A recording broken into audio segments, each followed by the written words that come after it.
intégrale. C'est heureux de voir qu'on n'oppose plus aujourd'hui la santé au concept de maladie.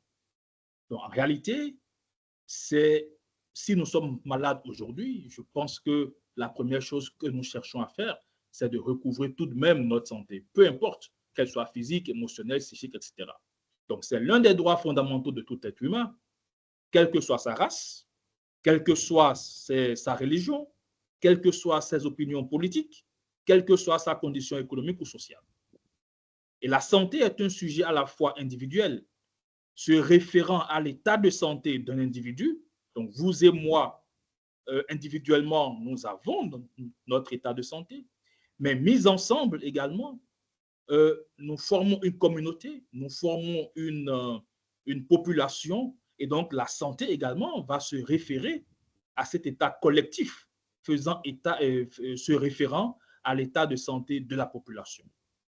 Cette approche globale de la santé dépasse aujourd'hui la conception selon laquelle on va l'opposer uniquement à l'absence de maladie, c'est-à-dire à un problème organique diagnostiqué ou traité par des médecins.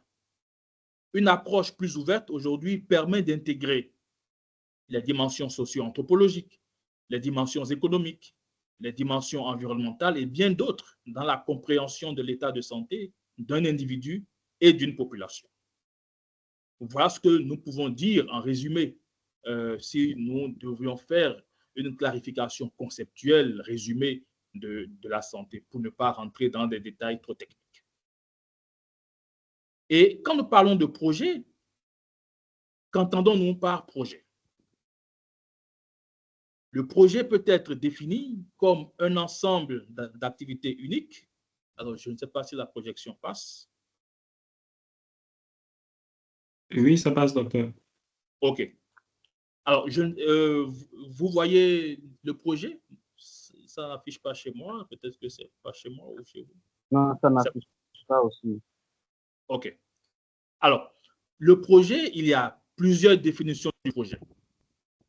J'aime bien celle de cet auteur qui s'appelle Lester Albert depuis 2014, qui l'a défini comme un ensemble unique d'activités coordonnées avec des points de départ et d'arrivée définis, entrepris par une personne ou par une organisation pour atteindre des objectifs spécifiques dans des délais, des coûts et des paramètres de performance définis.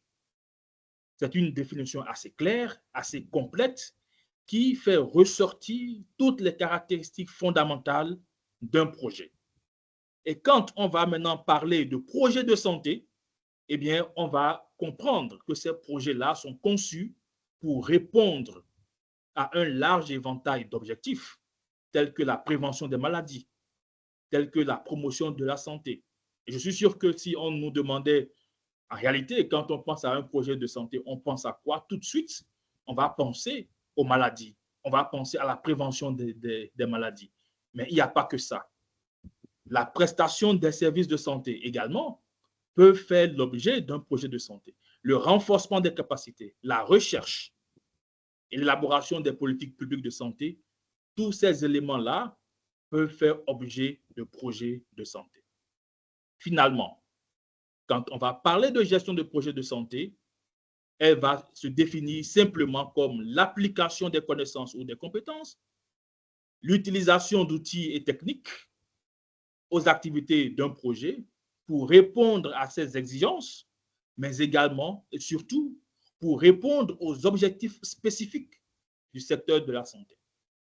En d'autres termes, elle va jouer un rôle important parce que on va s'assurer que les projets de santé en question sont livrés dans des délais définis, respectent un budget alloué et également atteignent des objectifs de qualité. Surtout ici dans la santé, respectent la sécurité des patients. Et nous sommes tous des patients. C'est-à-dire que tous les bénéficiaires des projets de santé, il y a un aspect important qui ne doit pas passer inaperçu, c'est la sécurité donc, des bénéficiaires, des patients en général. Et c'est pour cela que nous disons qu'en santé, un projet de santé mal ficelé, mal planifié, mal implémenté, en général mal mise en œuvre, peut entraîner des problèmes de santé pour les populations, ou du moins pour les cibles pour lesquelles ces projets-là sont destinés. Alors, nous allons faire un petit aperçu sur les indicateurs clés de santé.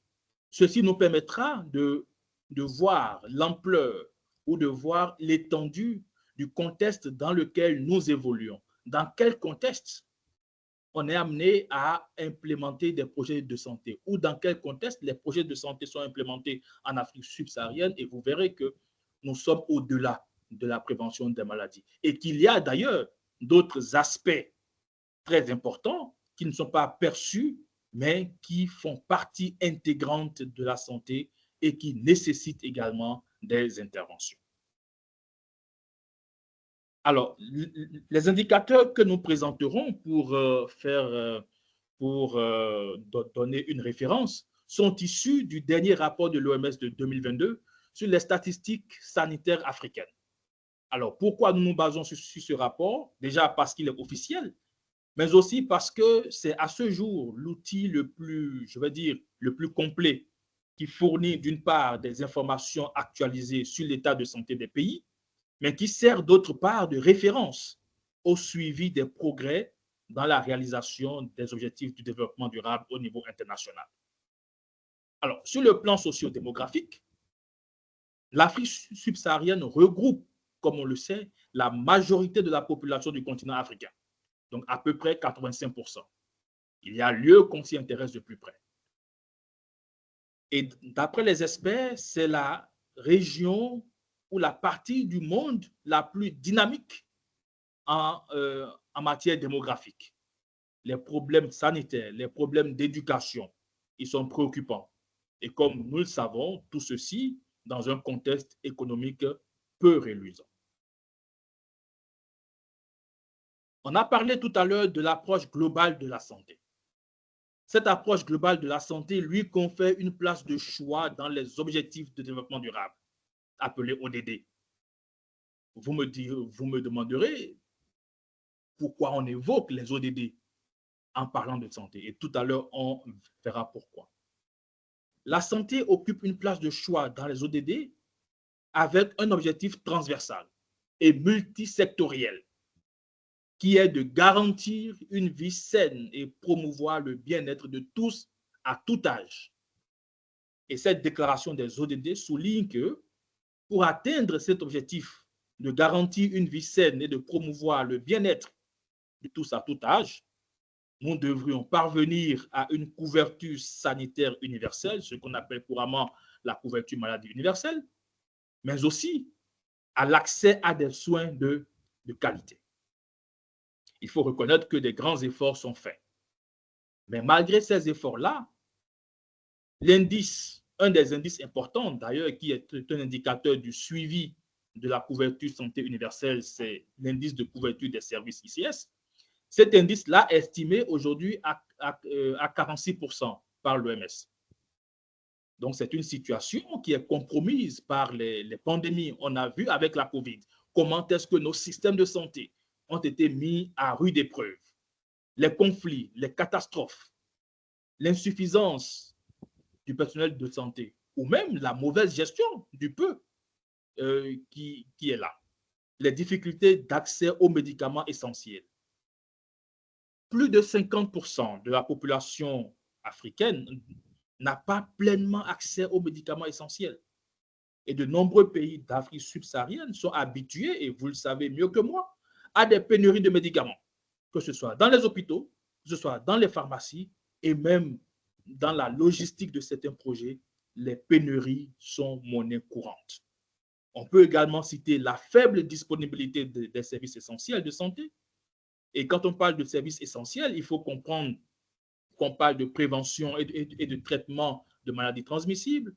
On parle des vaccinations, on parle des services de santé qui sont destinés aux populations vulnérables, telles que les nourrissons, telles que les personnes âgées, mais également les soins intensifs, les services d'urgence, etc.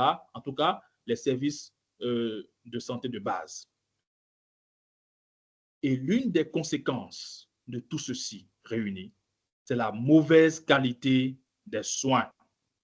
Et cette mauvaise qualité des soins est à l'origine de plus de 15% des décès chaque année, dont 60% imputables aux conditions de soins. Donc, on pourra dire 60% imputables à des causes presque évitables ou quasi évitables. Le reste, les 40% restants, sont dus au non-recours au système de santé. Et ce non-recours au système de santé, ça peut paraître paradoxal, mais la réalité est que les soins hospitaliers aujourd'hui sont encore inaccessibles pour la majorité de nos populations. Qu'on soit en zone urbaine ou en zone périurbaine ou en zone rurale, ce n'est pas le même système de référence. Et on connaît aujourd'hui les problèmes que rencontrent nos populations, rien que pour avoir accès à une structure de santé proche de chez elles. Nous parlions tout à l'heure d'ODD. Nous allions parcourir quelques-uns pour voir à quel point la santé est transversale. Prenons l'ODD 2. Pas de faim ou zéro faim. L'Afrique, après l'Asie, est le deuxième continent le plus touché par la faim.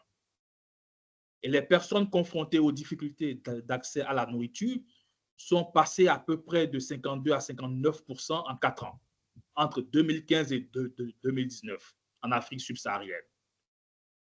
Alors, même si aujourd'hui, il y a une amélioration de la prévalence du retard de croissance chez les enfants de moins de 5 ans, il faut dire qu'il y a toujours plus d'un quart des enfants dans la région qui est sujet à un retard de croissance. La dénutrition également est encore responsable d'environ 45% des décès des enfants de moins de 5 ans. Ça, c'est ce que nous pouvons dire sur quelques indicateurs de la santé en lien avec l'ODD numéro 2. Allons à l'ODD numéro 6, eau propre et assainissement. La population africaine en général est couverte par les services d'eau potable et d'assainissement de base, respectivement à 32% et 23%. Donc, quand on ajoute ça à la pauvreté ambiante, ces insuffisances en matière d'eau et d'assainissement constituent des facteurs de risque élevés pour des maladies hydriques qui sont dites du péril fécal, comme le choléra, comme la fièvre typhoïde, comme les hépatites virales A et E, qui sont des formes d'hépatite dues en réalité à un manque d'hygiène. Allons à l'ODD numéro 11, ville et communauté durable. Selon les experts, la population urbaine de l'Afrique subsaharienne est celle qui s'urbanise le plus rapidement. Et la santé des populations vivant dans notre région subsaharienne est non seulement confrontée au réchauffement climatique, et vous verrez qu'on l'a tous constaté, ces vagues de chaleur, etc., et tout ce qui va avec, mais en plus de ça, confronté à la pollution de l'air, aujourd'hui qui est le plus grand risque environnemental pour la santé de l'humanité. Et quand on parle de pollution de l'air, on ne peut pas ne pas faire allusion à ces fameuses particules fines. Et la concentration de particules fines, qui sont des éléments solides de moins de 2,5 millimètres, sont extrêmement nocives pour la santé respiratoire et puis cardiovasculaire. Le seuil recommandé ou le seuil d'exposition recommandé par l'OMS est de 5 microgrammes par millimètre cube. Mais nous sommes aujourd'hui exposés à des concentrations de particules fines supérieures à 40 microgrammes par millimètre cube. C'est 8 fois plus, presque 10 fois plus que le seuil recommandé par l'OMS. Et une étude a montré que cette pollution par les particules fines a été responsable de la perte de 1,96 points de quotient intellectuel chez les enfants africains en 2019. Voilà un peu l'ampleur de la situation. Donc, quand on parle de santé, on ne va pas se restreindre à la maladie. Et vous voyez qu'en parcourant ces quelques ODD, on peut se rendre compte de la transversalité de la question et de l'intérêt, n'est-ce pas, d'avoir des interventions qui ciblent non plus seulement les maladies, mais qui vont au plus proche des populations pour prendre en compte les réalités de leur milieu de vie. Prenons en dernier l'ODD numéro 16. Paix, justice, institution efficace. Entendu comme ça, on peut se dire, bon, on va attendre quoi de la santé par la maintenir? On sait que l'Afrique reste l'une des régions les plus fragiles au monde, avec plusieurs conflits en cours, plusieurs conflits, que ce soit des homicides, que ce soit des conflits armés, avec leur lot de violence sous toutes ses formes, qu'elles soient sexuelles, physiques, psychologiques. Et les enfants sont victimes de violences physiques. Tout à l'heure, on a parlé, quand on faisait le Je suis menti, on a bien vu le bien-être mental, le bien-être complet. Et l'OMS nous rappelle que la santé ne consiste pas seulement en une absence de maladie. 4 filles sur 10 sont victimes d'abus sexuels avant l'âge de 15 ans. C'est un problème de santé. Et 49% des enfants de moins de 5 ans en Afrique subsaharienne ne sont pas enregistrés. Les faits d'état civil. Vous imaginez l'impact? Si on a 49% des enfants de moins de 5 ans qui ne sont pas enregistrés, mais les politiques publiques qui vont être établies sont biaisées d'avance. L'impact, on n'est pas sûr d'atteindre un impact raisonnable pour la population. Et quand on parle d'ODD, on sait qu'il y en a un qui parle de la santé.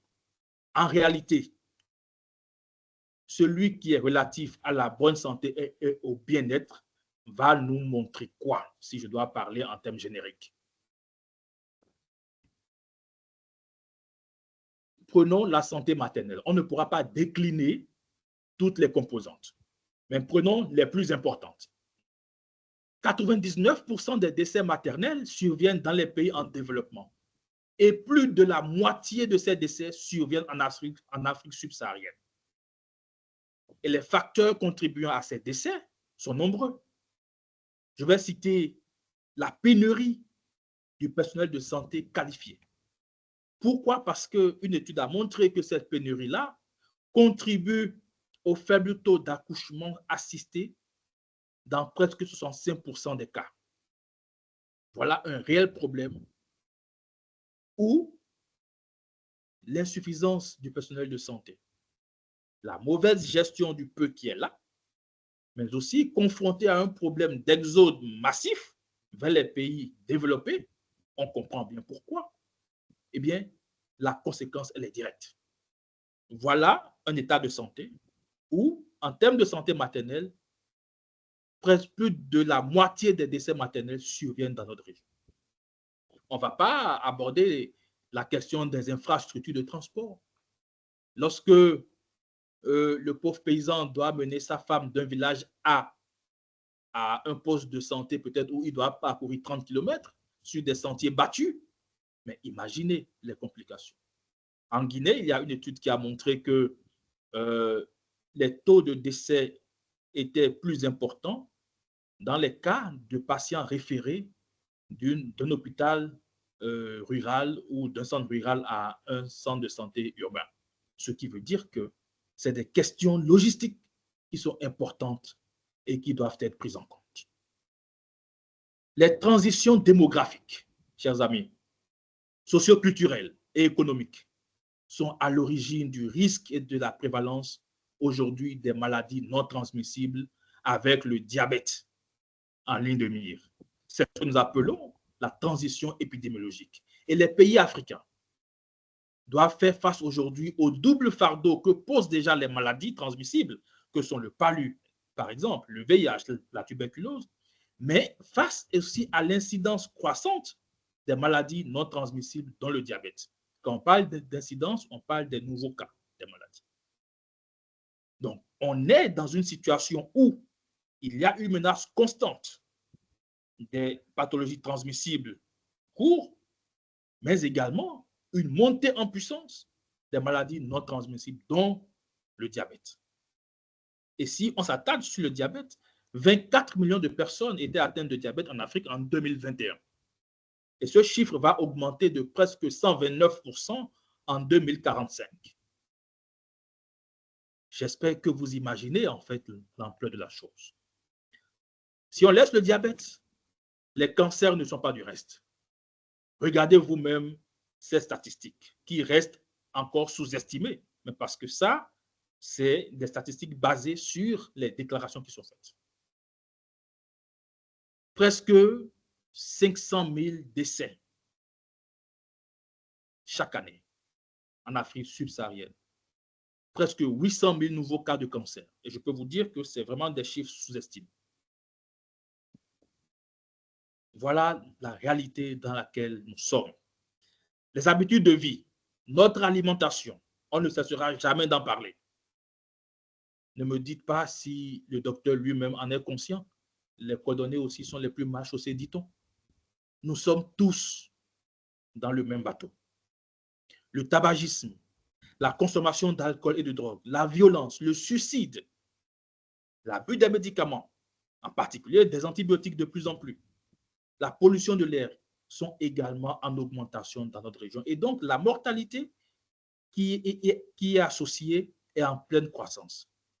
Le continent reste toujours soumis, comme je l'ai dit, à un certain nombre de menaces comme la tuberculose, le VIH, le paludisme, les maladies tropicales négligées qui sont encore là et qu'on doit gérer.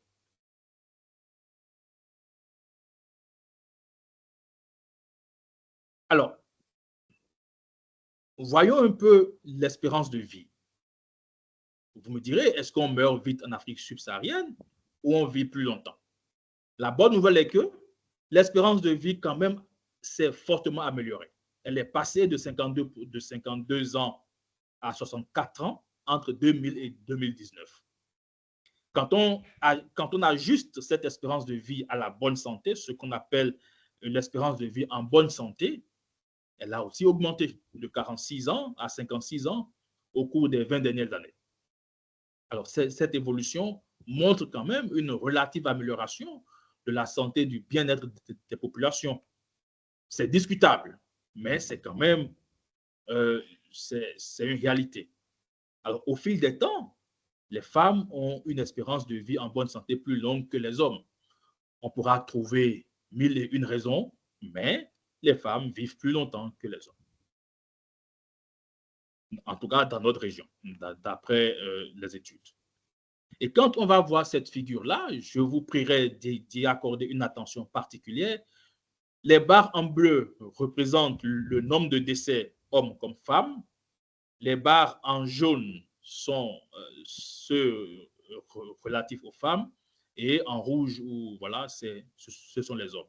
Mais on remarque quoi? On peut remarquer quand même qu'il y a eu une diminution du nombre de décès survenus au cours des 20 dernières années, ce qui confirme, n'est-ce pas, l'amélioration de l'espérance de vie. Et quand on va voir la prochaine figure, on verra que il y a davantage de décès, c'est presque 22%, c'est un décès sur 3 qui survient encore chez les enfants de moins de 5 ans. Enfin, regardez la proportion des décès dus aux maladies non transmissibles. Ces maladies-là sont schématisées ici en bleu. Vous pourriez voir que au moment où ce qui est en vert et qui représente les maladies transmissibles, etc., connaissent une baisse relative, mais il y a une montée en puissance, n'est-ce pas, des maladies non transmissibles. Mes chers amis, avec tout ceci, est-ce que vous pensez encore que la santé compte seulement par son aspect médical? Chacun va y répondre. En tout cas, de ma conviction, ce bref aperçu nous prouve que les besoins sont énormes, mais surtout que les besoins sont transversaux et que la santé n'est plus seulement l'affaire des médecins. La santé n'est plus seulement l'affaire des infirmiers ni des sages-femmes. Elle est l'affaire de tout le monde. Elle est l'affaire des juristes. Elle est l'affaire des environnementalistes. Elle est l'affaire des chimistes. Elle est l'affaire de tout le monde. Voyons à présent les spécificités et les défis majeurs des projets de santé, pour être plus précis. La gestion d'un projet de santé se distingue de la gestion de projets traditionnels par plusieurs aspects. D'abord, l'environnement épidémiologique, comme on vient de le voir, qui oblige à faire focus sur des maladies là où l'esprit des projets de santé est de développer tout ce qui est infrastructure sanitaire ou d'améliorer la sécurité sanitaire ou de développer des structures de pointe sous d'autres cieux. Voilà un peu le but ou les objectifs de la gestion des projets de santé. Mais chez nous, on est encore à faire focus sur les maladies parce que c'est notre environnement épidémiologique qui nous l'impose. On n'est pas encore au niveau où nos projets de santé vont avoir pour objectif de développer exclusivement des infrastructures de pointe, etc. Et on l'a vu tout à l'heure, le double fardeau que constitue la transition épidémiologique. Les projets de santé doivent également naviguer dans un environnement réglementaire lacunaire dans notre région, parce qu'il n'existe pas d'orientation, bon, il n'existe pas toujours des orientations ou des politiques claires. Et souvent, c'est lié à l'absence de données de santé actualisées. Il n'est pas rare de vouloir faire des recherches sur des thématiques précises et de voir que les données sont tellement obsolescentes qu'on procède à des extrapolations ou à des estimations qui ne reflètent pas toujours la réalité du terrain.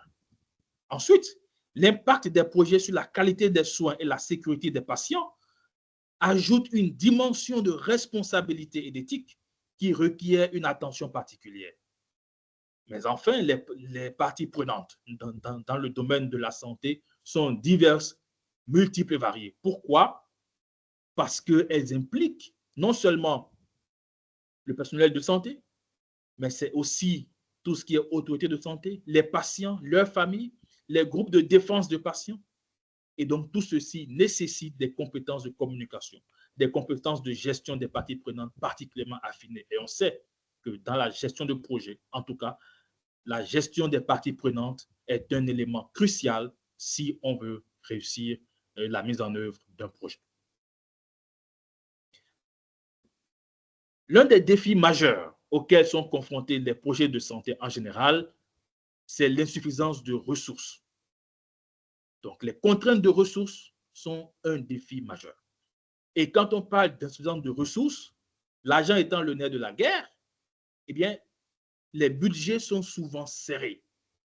Et ça contraint les gestionnaires de projets, s'il y en a dans l'audience, ils peuvent en témoigner, à faire preuve d'ingéniosité pour optimiser l'utilisation des fonds disponibles, mais en courant le risque de ne pas atteindre convenablement les objectifs. Ajouté à ces contraintes financières, la pénurie, encore une fois, du personnel qualifié dans le secteur de la santé compromet gravement l'efficacité des charges et des interventions sanitaires. Pourquoi? Parce que cette pénurie-là va créer un surplus de travail ou des charges additionnelles pour ceux-là qui sont là.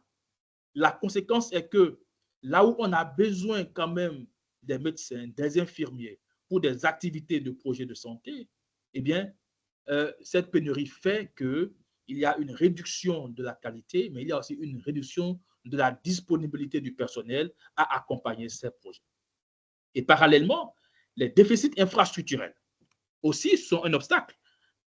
Une absence d'installation adéquate, surtout dans les zones rurales, les zones marginalisées, limite l'accès aux soins de santé. J'étais récemment dans un village du Sénégal. Il m'a fallu faire 30 km pour pouvoir acheter du paracétamol. Donc, imaginez l'enfer des populations. Donc, les infrastructures insuffisantes empêchent non seulement l'accès aux services de base, mais elles entravent également la capacité à répondre aux urgences et à offrir aux bénéficiaires des soins spécialisés. La formation et le développement professionnel, on n'en parle pas souvent, mais ils sont aussi gravement affectés par les ressources limitées. Mais parce que ce n'est pas qu'il n'y a pas d'opportunité de formation continue, ce n'est pas qu'il n'y a pas d'opportunité de renforcement de capacité. Elles sont identifiées, mais en raison des contraintes budgétaires, eh bien, elles ne sont pas retenues. Ou même si elles sont retenues, elles ne répondent pas toujours aux besoins des cibles. Enfin, les questions d'accès géographique constituent un gros défi dans de nombreux pays en Afrique subsaharienne. Les conditions géographiques difficiles, l'isolement, l'enclavement de certaines régions, les distances importantes à parcourir vont compliquer l'acheminement des services de santé vers les populations éloignées. elles doivent parcourir également de longues distances. De longues distances. Imaginez des populations sur des charrettes, une femme enceinte en travail sur une charrette qui doit faire 30 km, 50 km pour trouver la matrone, au moins pour commencer par la prendre en charge. Ou des projets de santé qui doivent aller vers les populations également. C'est des routes impraticables, etc. Voilà autant de choses qu'on peut mettre dans les contraintes de ressources. L'environnement politique. L'environnement politique, ça, je pense que même si on ne détaille pas, il est de toute évidence, il est clair que l'instabilité politique perturbe considérablement la mise en œuvre des projets. Ce sont des projets qui nécessitent une continuité et une stabilité pour être efficaces. Les bouleversements politiques vont entraîner des retards, des modifications imprévues ou même l'annulation de programmes. Et on a vu dans des situations, dans des pays et tout, où avec cette instabilité politique, des partenaires se sont retirés, des programmes ont été annulés, ont été suspendus, d'autres carrément bouclés. Mais qui perd? Qui perd? C'est là la question. Les conflits de priorité entre les parties prenantes et les objectifs des projets de santé compliquent la coordination, compliquent l'alignement des efforts vers des objectifs communs. La bureaucratie, les lenteurs administratives, ce que j'appelle aussi le syndrome de la bulle du chef de projet, qui entraîne des pertes de ressources et qui compromettent gravement la réactivité nécessaire pour répondre aux besoins des projets. Les facteurs socio-culturels jouent un rôle important dans l'acceptation et l'efficacité des interventions sanitaires. Pourquoi? Parce que la diversité culturelle, avec ses croyances, ses coutumes, ses pratiques, peut influencer et influence d'ailleurs les interventions qui sont adoptées par les populations. Du coup, une intervention qui ne respecte pas ou qui ne tient pas compte des spécificités culturelles risque d'être mal acceptée, risque d'être rejetée par la communauté ciblée.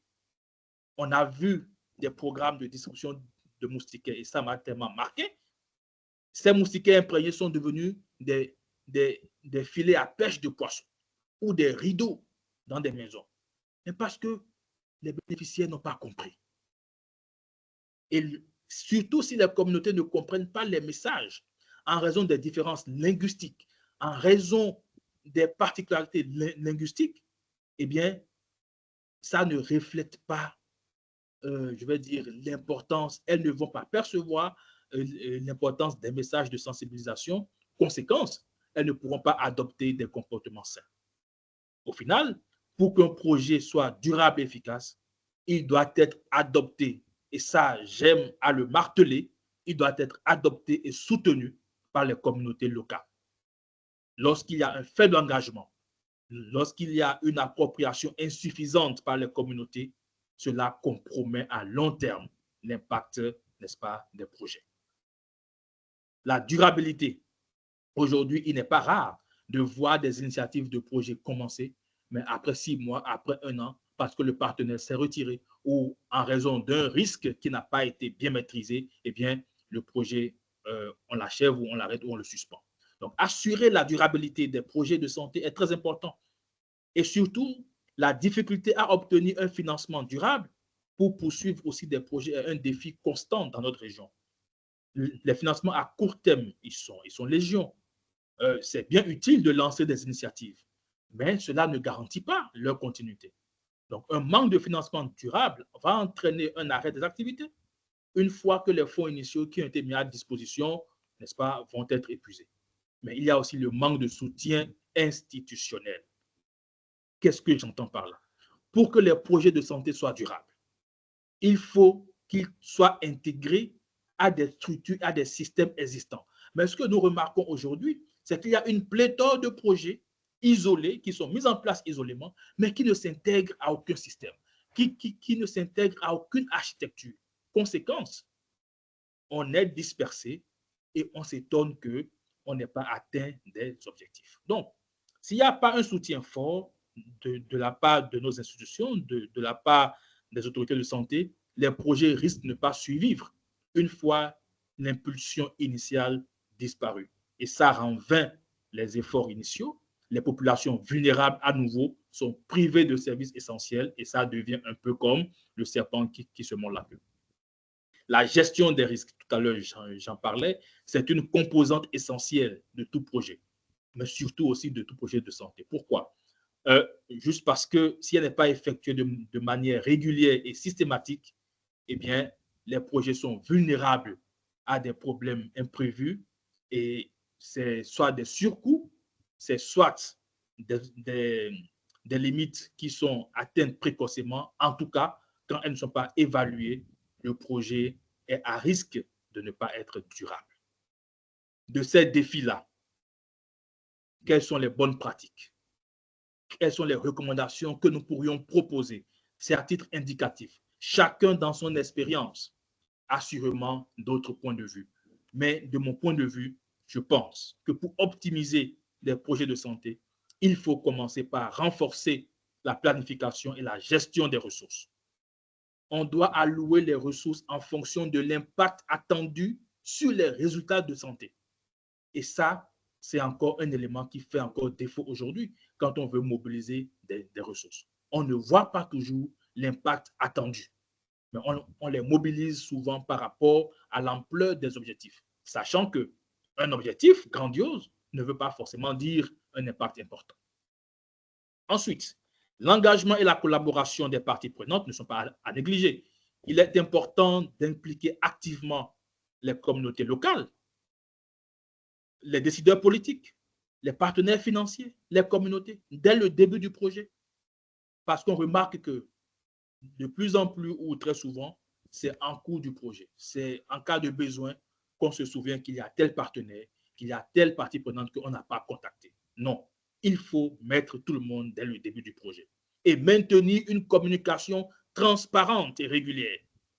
Parfois, on a besoin de ressources pour faire certaines choses additionnelles, mais on va tourner autour du pot. On va présenter un contexte qui est différent de ce que l'on veut, ou parce que c'est nous qui finançons le projet, ou parce qu'on est bailleur, on veut imposer une certaine ligne de vision au projet, etc. Donc, il faut une communication transparente pour aligner les objectifs et les attentes de chaque partie prenante. Pourquoi? Parce qu'il faut renforcer des partenariats stratégiques. C'est ce qui permet de partager les ressources et les connaissances précieuses. La sensibilisation et l'adaptation culturelle, on y revient, mes chers amis. Ce sont des aspects importants à ne pas négliger. Il faut effectuer des analyses situationnelles approfondies pour comprendre les croyances, pour comprendre les pratiques locales, mais surtout pour former les équipes à la sensibilité culturelle, parce que ça va améliorer l'acceptation des interventions. On va dans des régions, on ne sait même pas comment les gens vivent. On ne sait même pas comment les gens mangent. On ne sait même pas comment ils se saluent. Mais c'est nous qui voulons leur porter un message de sensibilisation. Non, il faut de plus en plus intégrer les aspects socio-anthropologiques, sensibiliser à la culture des communautés qui sont la cible des projets de santé. Parce que le fait d'utiliser des langues locales ou les pratiques locales, des méthodes de communication adaptées renforcent cette approche-là pour favoriser la réussite du projet. Le renforcement des capacités institutionnelles et locales est une autre priorité. Nos institutions locales doivent comprendre que des opportunités peuvent prendre par elles. Aujourd'hui, avec le système, avec la décentralisation dans la plupart de nos pays, eh bien, on ne doit plus forcément attendre des choses de l'État central. Encore que faudrait-il que les limites soient bien définies. Il faut disposer également d'un système robuste de suivi et évaluation. Et ça, c'est l'un des talons d'Achille des projets de santé. Il faut que des systèmes robustes pour la collecte des données soient mis en place. Des indicateurs souvent sont formulés, mais ce sont des indicateurs qui ne répondent à aucune réalité ou qui ne permettent pas de reproduire le projet ou encore qui ne permettent pas d'évaluer l'impact du projet. Donc, une chose est de collecter les données, pouvoir en faire une analyse est une autre paire de manches. Et donc, une fois que des données sont analysées et contextualisées, elles vont forcément permettre de mesurer les progrès. Et quand on mesure les progrès, on ajuste les stratégies. Et quand on a juste les stratégies, eh bien, on est dans de la proactivité, ce qui aide à anticiper et à apporter des réponses efficaces en cas d'imprévu. Finalement, quand on parle de projet de santé, à partir de ces défis, quelles sont les opportunités? Quelles sont les solutions innovantes qui s'ouvrent également à d'autres disciplines? L'innovation technologique et la transformation numérique aujourd'hui offrent des opportunités considérables. Et vous pouvez imaginer toutes les disciplines, tous les corps de métier qui tournent autour. Le développement des solutions de santé connectées aujourd'hui réduit fortement la pression sur les infrastructures de santé et sur les équipes de santé déjà en faible, déjà en pénurie. Le big data, l'intelligence artificielle, on ne mesure pas tellement son importance, à part ce qu'elle nous aide à faire dans le quotidien. Mais à partir de ces modèles-là, on peut créer des modèles prédictifs de gestion de projet et même des solutions améliorées de gestion de projet. Et je pense que le PMI aujourd'hui a bien compris et a mis en place un outil à cet effet. Mais également des plateformes de collaboration de gestion de projet. Il est aujourd'hui inconcevable que dans une même zone d'intervention, on ait 10, 15 projets de différents acteurs sans qu'aucun des projets n'ait une ligne de complémentarité. Donc, il faut de plus en plus aller vers des plateformes de gestion de projet multisectorielles qui peuvent être utilisées par différents acteurs ayant des interventions aux objectifs complémentaires. L'engagement des communautés, on y revient. C'est l'un des points forts sur lesquels, même si nous oublions tout de ce webinaire, on doit comprendre qu'aucun projet ne peut réussir si les communautés auxquelles elles sont destinées ne sont pas incluses dès le début. Et avec la RSE, et je suis impatient d'avoir l'avis des spécialistes dans les échanges, mais je pense que l'engagement et la mobilisation des communautés par des approches participatives peuvent être ou pourraient être intégrés dans les stratégies de RSE. Cela pourrait favoriser une approche inclusive et responsable du développement des projets, tout en apportant une plus-value, tant pour les entreprises que pour les communautés locales. Enfin, les partenariats publics-privés sont des modèles éprouvés aujourd'hui dans les projets de santé. Et donc, je pense que l'ère est finie de pouvoir penser qu'on est seul dans son coin et qu'on développe un partenariat avec tel bailleur, etc., sans mesurer, n'est-ce pas, les tenants et les aboutissants. Ou à attendre que ce soit le bailleur à la suite d'un appel à projet qui décide de financer ou de ne pas financer. Non. Je pense que dans l'optique d'un nouveau modèle de partenariat, il faut attirer des investissements et des expertises d'autres secteurs, tels que l'énergie, l'éducation, le numérique, sont autant de secteurs qui peuvent contribuer au succès, à des impacts durables des projets de santé.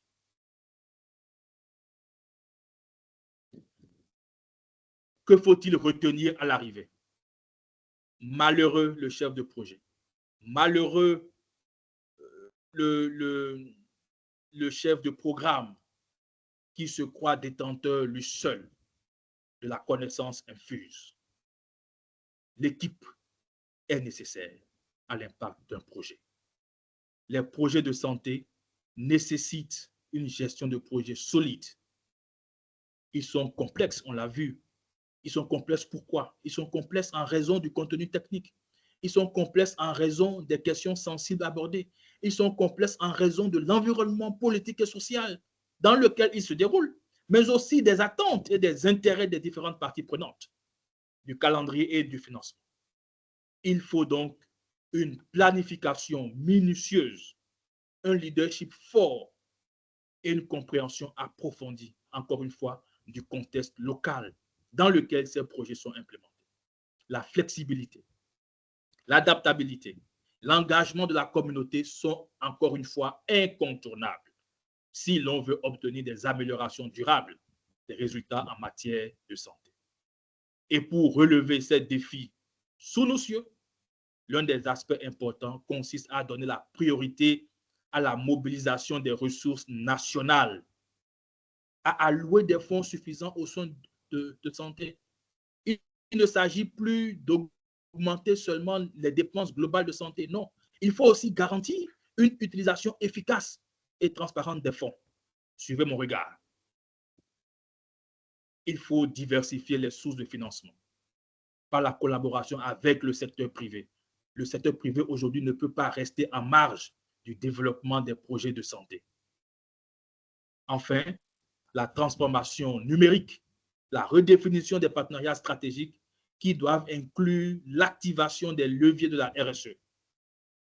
C'est une réflexion que j'ai et que je partage avec vous, qui sont autant de perspectives porteuses d'opportunités qui élargit le champ de la gestion des projets de santé dans nos pays en développement.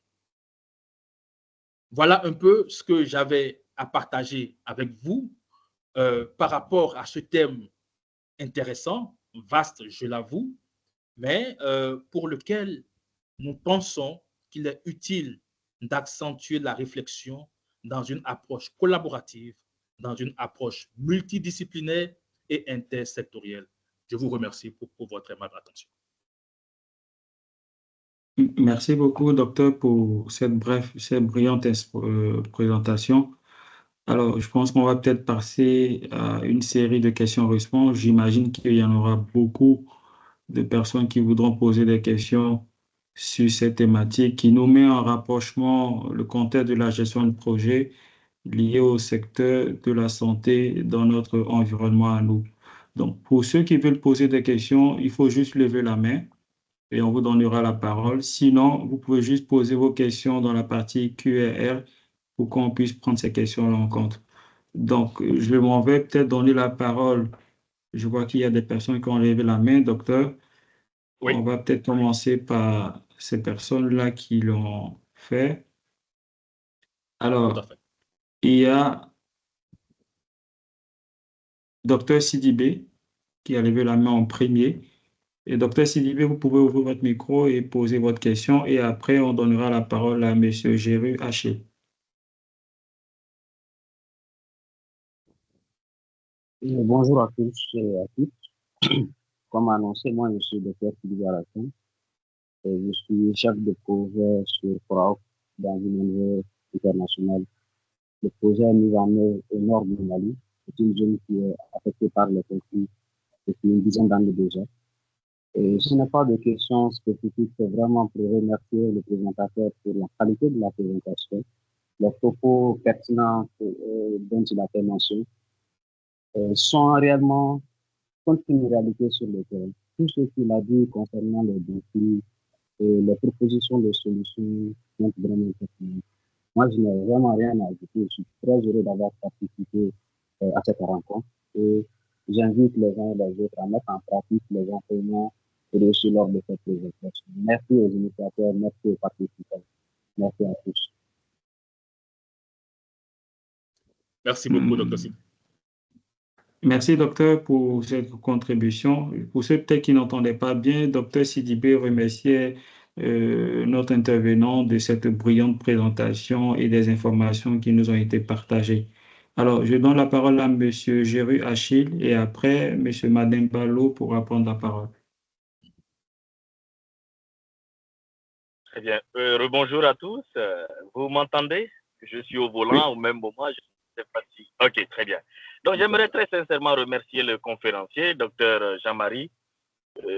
La qualité de son intervention ne m'a pas du tout surpris parce qu'il s'agit d'un frère et d'un confrère que je connais depuis très longtemps et avec qui j'ai partagé beaucoup de choses.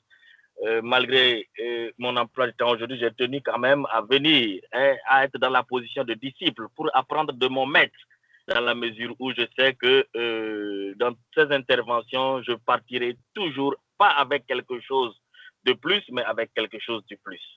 Revenant un peu sur la question, encore une fois, docteur Jean-Marie, les aspects fondamentaux ont été abordés d'ailleurs avec brio et je me félicite du fait du lien fort que vous avez fait entre la question de la santé et les ODD. J'ai failli même ajouter les facteurs environnementaux.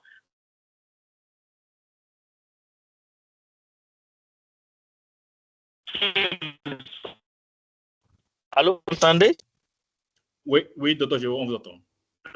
Je me suis retrouvé très sincèrement dans le développement que vous avez fait. Vous l'avez dit, hein, aujourd'hui, la charge de morbidité dans nos États, dans nos pays, sont dues en majorité aux facteurs environnementaux et également aux risques que ce soit les infections nosocomiales, mais également les risques dont vous aviez parlé dans le cadre de votre intervention. En Afrique, je dis toujours aux gens, nous ne mourrons pas d'Alzheimer.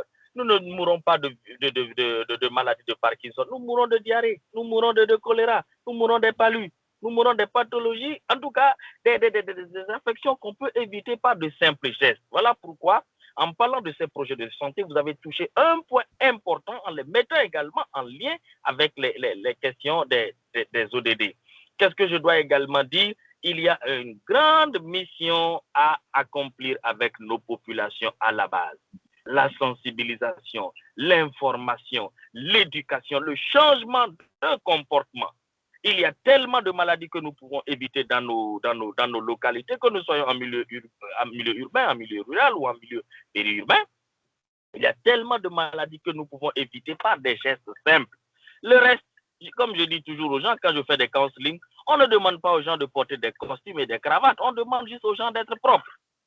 On ne demande pas aux gens d'avoir accès à certaines structures de santé à Washington, à New York ou dans les grands pays. On demande juste aux gens, à nos États, de mettre en place des structures de santé assez proches de nos populations pour que au moins les premiers secours et les premières prises en charge soient de qualité. Enfin, l'autre question que je voulais aborder, c'est la question de l'appropriation, la question de la pérennisation. Les projets viennent, les projets sont mis en œuvre, mais les projets ont une durée de vie. Quand les projets partent, il y a maintenant un nouvel aspect qu'il faut gérer, c'est la capitalisation. Il faut capitaliser ce qui a été fait et permettre maintenant à nos populations de s'inspirer des meilleures pratiques, des bonnes pratiques, et justement en s'inspirant de ces bonnes pratiques-là, que nos populations puissent maintenant s'approprier le projet. C'est-à-dire qu'une fois que le bailleur part, il est parti. Quand le projet est fini, il est fini. Qu'il y ait un nouveau financement ou pas, ce qui a été fait a été déjà fait. Il appartient maintenant à nos populations locales, aux autorités locales, mais également à tous les acteurs qui gravitaient autour du projet, de mettre en place des stratégies qui permettent donc l'appropriation et la pérennisation de ces projets. Je vous remercie très sincèrement, chers ces initiateurs, d'avoir invité un scientifique de cette calibre.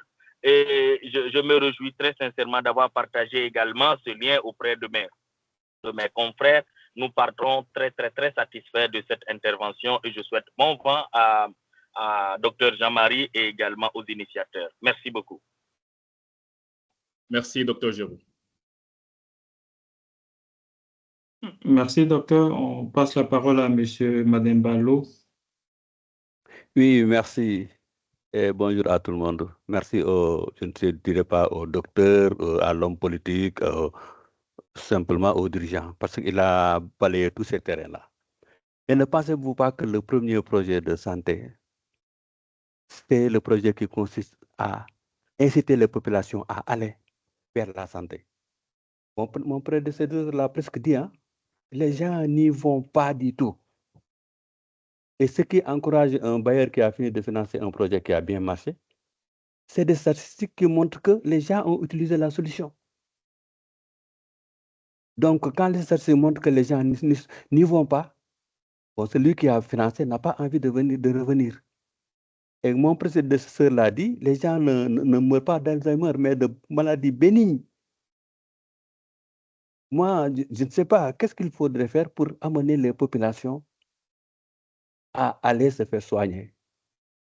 Moi, j'ai des parents qui n'hésiteraient pas à dépenser 2 000 francs, 15 000 francs pour aller à un combat de lutte, mais qui réussissent à dépenser, je ne sais pas, 300 francs pour acheter du paracétamol. Moi, c'est ce que je vois. Et merci, docteur, pour votre brillante intervention qui a balayé tout le terrain. Merci aussi aux gens qui ont posé des questions très pertinentes. Merci. Merci, c'est ce que j'avais à dire. Merci beaucoup, Monsieur Lo. Je peux répondre ou on attend de prendre toutes les questions pour... On peut peut-être répondre à cette série de questions. Après, on verra s'il y a une autre série. OK. Alors, très bien. Je fais mienne toutes les contributions pertinentes et, je veux dire, très objectives des intervenants. Je les partage entièrement. Et d'ailleurs, j'aime à dire que la santé reste la famille unique où tout le monde a son mot à dire. Et effectivement, vous savez, la question de l'accès aux soins de santé est une problématique majeure. Et d'ailleurs, je pense qu'on parle de plus en plus d'équité en termes d'accès aux soins de santé. Aujourd'hui, qu'est-ce qu'il faut faire pour amener les populations vers la santé? Monsieur Lo, j'ai plutôt l'avis contraire. C'est amener la santé vers les populations. Parce que, vous savez, tenant compte de nos réalités, l'un dans l'autre, une approche mise l'une dans l'autre, nos populations sont confrontées à une réalité qui est celle de la prééminence des services parallèles de santé. J'entends pas ces services parallèles, je ne veux pas être péjoratif, mais j'entends pas ces services parallèles, toutes ces offres-là qui ne sont pas dans le circuit formel. Je suis, pour ceux qui me connaissent, un adepte de la médecine traditionnelle, de la complémentarité médecine moderne et médecine traditionnelle, mais on le voit aujourd'hui dans nos régions, dans nos pays, dans nos zones reculées, et d'ailleurs une étude l'a montré, près de 60% des services de santé, dits comme tels, sont offerts par des guérisseurs traditionnels, par des tradithérapeutes, etc.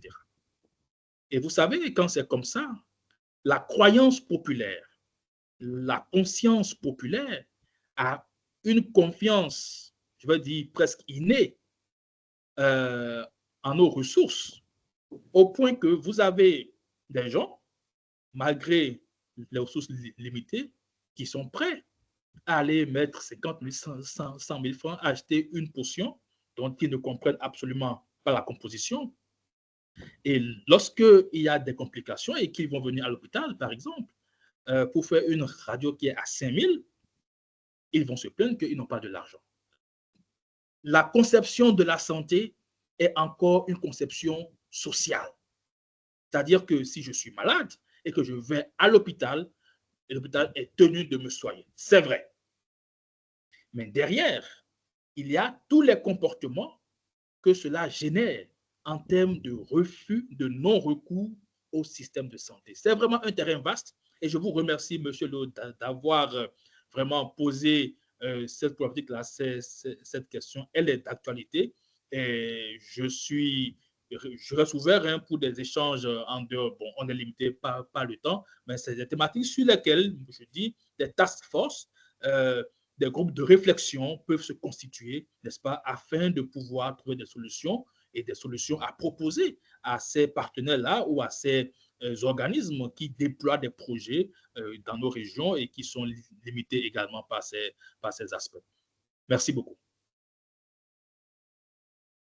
Merci beaucoup, docteur. Je pense qu'il n'y a pour le moment pas de personnes qui ont levé la main.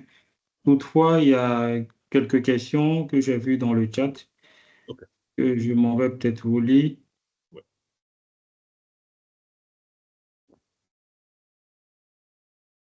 Je pense qu'une question avait été posée par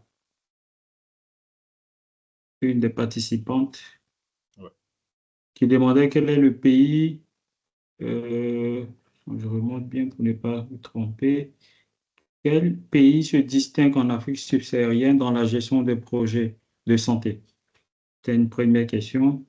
Okay. Et je pose en même temps une autre question qui vient de la même personne, mademoiselle Liliane Sossou. Quel problème de santé publique est le plus prépondérant dans nos pays? Et ça, c'est deux questions. Alors, déjà, les pays qui se distinguent en Afrique subsaharienne dans la gestion de projet, vous verrez que dans ma présentation, je n'ai pas fait cas des méthodologies de projet, je n'ai pas fait cas de ces aspects, parce que c'est des aspects purement relatifs qui se définissent en fonction de la réalité de chaque pays. Par contre, on peut évaluer à l'aune des résultats de santé publique des pays qui ont des politiques, je vais dire, qui leur permettent de pouvoir avoir de meilleurs résultats. Et de toutes mes recherches, j'ai été impressionné. C'était une découverte pas surprenante, mais j'imaginais pas l'ampleur. Mais un pays comme l'île Maurice, les Seychelles, comment ça s'appelle, la Namibie, ou voilà, des pays de l'Afrique australe, des pays insoupçonnés et tout, enfin, on ne les entend pas parler. Ce sont ces pays-là qui ont aujourd'hui les meilleurs résultats par rapport à des indicateurs en termes de santé publique et qui sont cités en exemple, d'ailleurs, dans tous les rapports de l'OMS. Je vous invite à lire le dernier rapport de 2022. Vous verrez constamment, en tout cas, les Seychelles et l'île Maurice.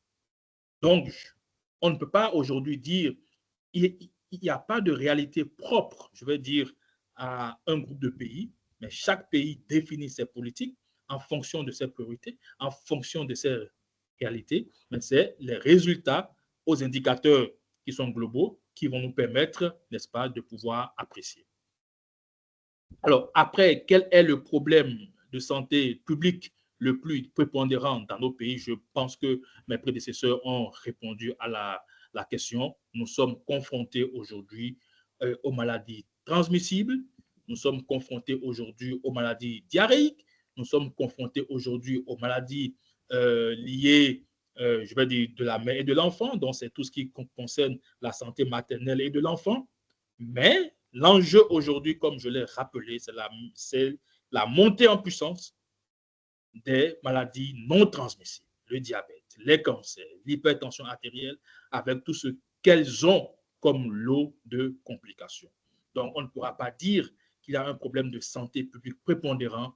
Il y a un enchevêtrement, il y a tout un ensemble de problèmes qu'il faut prendre de manière holistique et pour pouvoir adresser des solutions vraiment durables.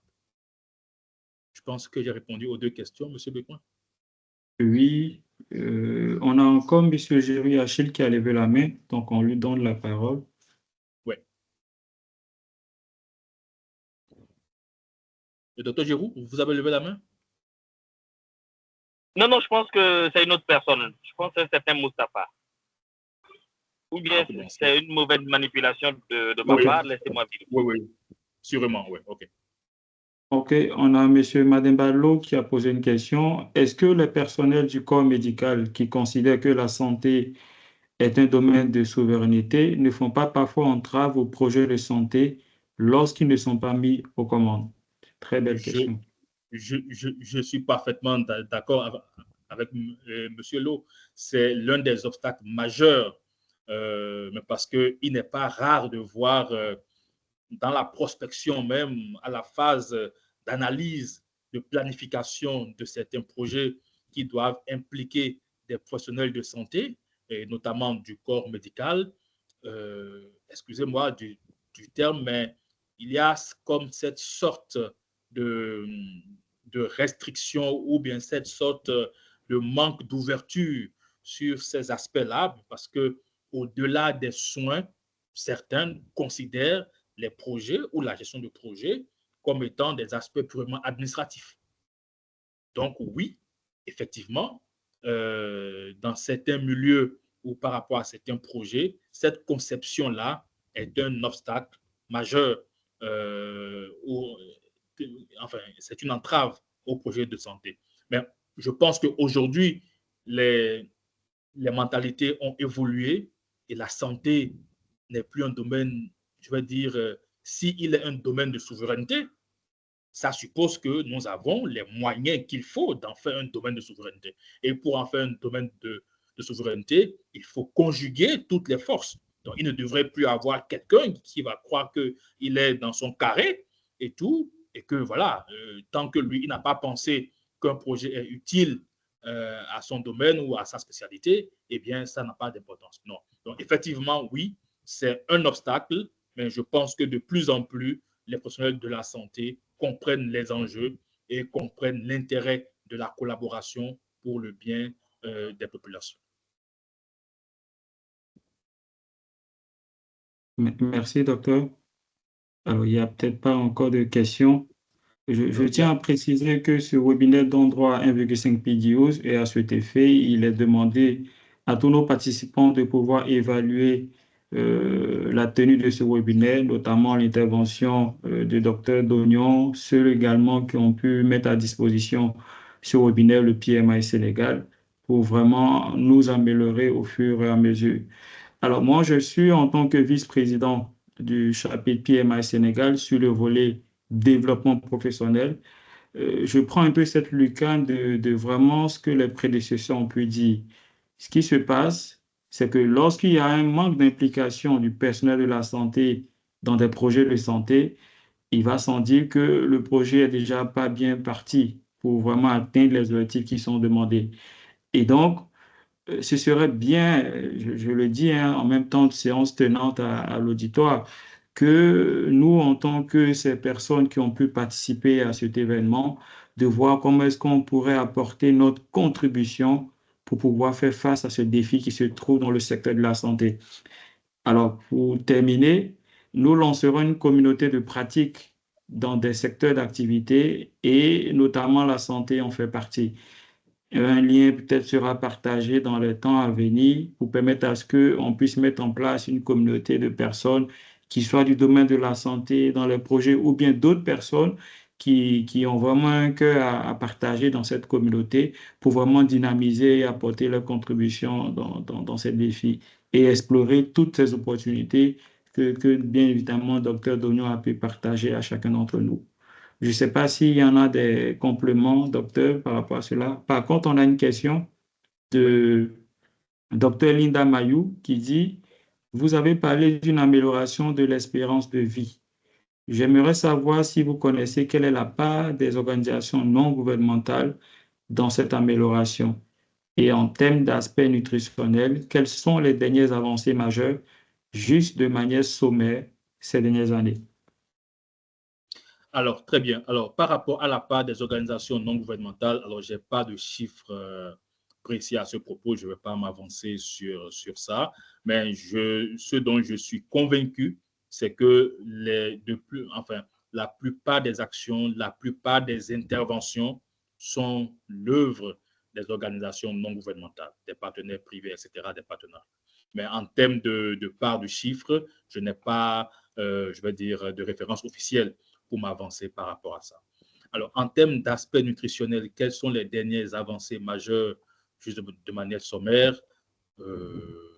Franchement, je ne suis pas nutritionniste, je suis médecin, c'est vrai, mais sur la question, je ne sais pas. Je pourrais prendre les contacts du docteur Mayou et puis, ben voilà, peut-être en faire un sujet, enfin, en faire une recherche sur les dernières avancées que je pourrais lui communiquer par mail, etc. Mais sur l'heure, j'ai pas, en termes de dernière avancée sur la question, je n'ai pas d'éléments là tout de suite officiels que je peux avancer. Il ne faut pas oublier que nous sommes sur plateforme officielle. Voilà, on pourra le faire après. D'accord, il n'y a pas de souci, on pourra assurer cette coordination au besoin. Monsieur Jerry Achille, vous avez levé la main ou c'est encore une erreur? Je pense que ça doit être une erreur de manipulation. D'accord. Donc, brièvement. Non, ce n'est pas une erreur. Ah, ok. C'est juste oui, une petite contribution.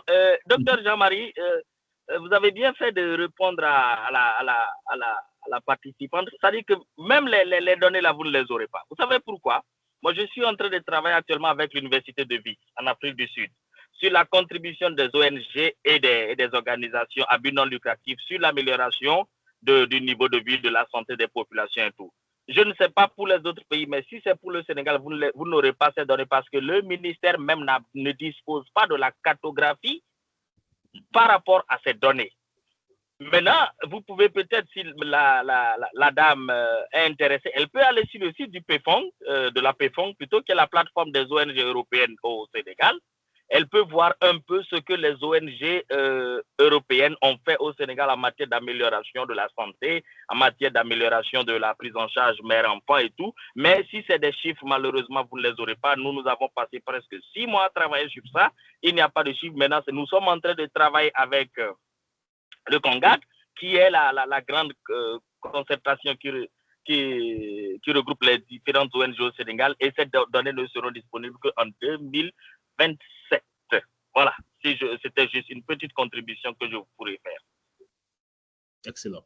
Excellent, Dr. Jérôme. Merci beaucoup.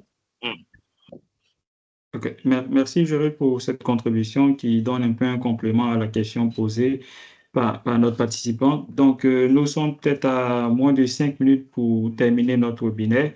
Je vous donne quelques informations du chapitre, le PMI Sénégal, qui est une association professionnelle de gestionnaires de projets basée au Sénégal. Nous avons des membres qui sont certes au Sénégal, mais aussi en dehors du Sénégal et également au niveau de l'Occident. Comme je le disais tantôt, nous allons lancer des communautés de practice suivant différents secteurs d'activité. Et parmi ces secteurs, nous en dénombrons le secteur de la santé, les services de santé. Alors, ce serait bien que l'ensemble de l'auditoire qui soit intéressé par cette industrie dans le domaine de la santé et bien d'autres, la construction qui est le BTP, l'énergie, les services financiers, le gouvernement en rapprochement avec l'ONG, le secteur public, les télécommunications, et ce que j'appellerais la production ou le manufacturing in English, ce serait bien en fait de pouvoir soumettre votre demande pour pouvoir intégrer ces communautés. Et le but, comme je le dis, c'est vraiment de pouvoir apporter notre pierre à l'édifice par rapport aux défis et aux difficultés qui sont rencontrées dans ces différents secteurs d'activité. Il y a des gestionnaires de projets qui évoluent dans le secteur de la santé, ils sont les bienvenus. Il y a des sympathisants qui s'intéressent au secteur de la santé, ces personnes également sont les bienvenues et il en va de même pour les autres industries précitées. Une autre information par rapport au webinaire que nous aurons, à savoir le 27 juillet, précisément dans 2 semaines, nous aurons un webinaire qui va tourner autour du secteur de la télécommunication. Ce sera fait par un des membres du chapitre et vous êtes également les bienvenus à pouvoir assister à ce webinaire comme celui-ci.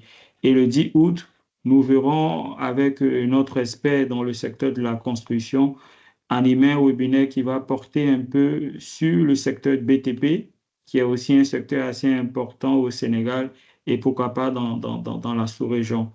Il faut comprendre qu'il y a des webinaires qui sont prévus le 24 août et le 14 septembre et nous annonçons aussi cette information pour tous nos membres et même les non-membres de l'activité PMI Global qui se tiendra aux États-Unis à Los Angeles, qui se déroulera dans la semaine du 16 au 20 septembre 2024. Donc, pour plus d'informations, vous pourrez peut-être écrire dans le chat. On n'hésitera pas à vous les communiquer. Alors, le PMI, comme je l'ai dit, est assez visible sur ces différentes plateformes, notamment LinkedIn, Facebook, Instagram.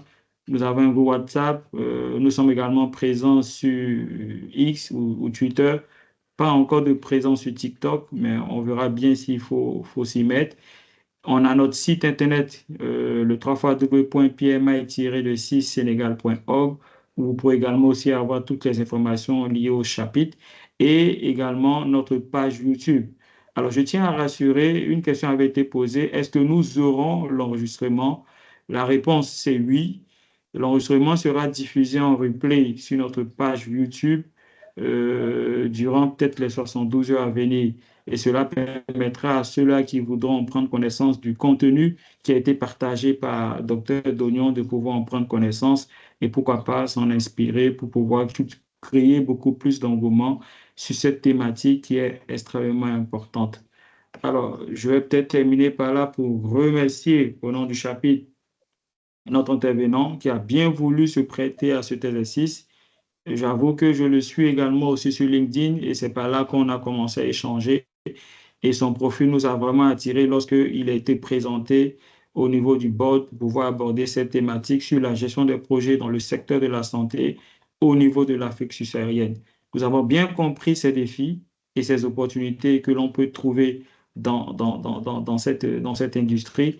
Et ce serait bien de ne pas s'arrêter là, mais de pouvoir créer une communauté qui, pourquoi pas, peut-être pilotée par Dr Dognon, qui est également membre du chapitre, pour nous permettre vraiment de pouvoir créer du contenu, pourquoi pas mettre un document de bonnes pratiques que nous pourrons peut-être soumettre au ministère de la Santé et qui permettra de pouvoir engager des actions pratiques pour vraiment améliorer et assainir ce secteur que nous avons eu à aborder aujourd'hui.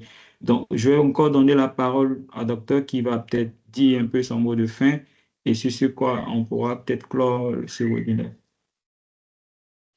Merci, M. Becoin. Merci infiniment, encore une fois, au chapitre pour l'honneur qui m'a été fait de partager ce moment d'échange avec nos participants. Je voudrais vous remercier personnellement pour votre implication et sincèrement, merci aussi à tous les participants.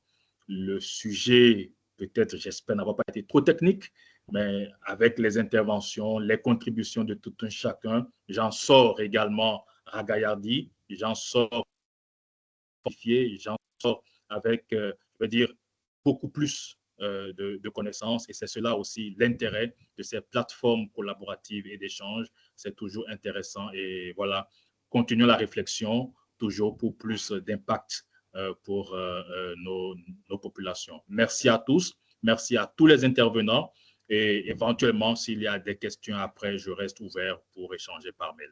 Merci beaucoup et très bon week-end à tous.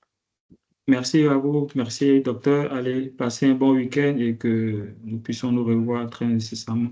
Allez, portez-vous bien. Merci, au revoir.